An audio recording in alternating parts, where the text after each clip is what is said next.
mese munondiziva kuti I am the deaconess, the hindaboski, the ricochet.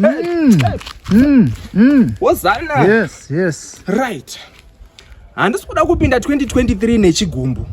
Saka kana iwe uchiziva kuti nhasi i-crossover, madeko anhasi i-crossover, kana ukaziva kuti une demon, ukandidonhera, ndiri kukubachadza. Ndinokumba kubina chaiko. Ngatinzwisisane panapa. Tiri kuda mademon ari diplomat. Before you fall, check left, check right, you stagger and you fall. Odonhera upulendera upari safe. Number 2, kana uchiziva kuti une demon rinosimudza makumbo, uye neskin tight, machira mashoma ku Sunday Service Ministry.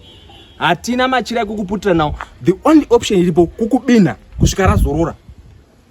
Number 3, kune mademon anodonhera pavarume vedu. Ndinokubina. Ndinokudamaja. Ziva pekudonhera ndoda demon ine 5 cents kuti murume uyu ngewomunhu. Number 5,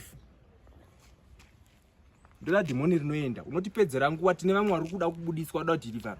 Kana rabuda, go. If you said out, it's out. What's what is your time is up. Amen.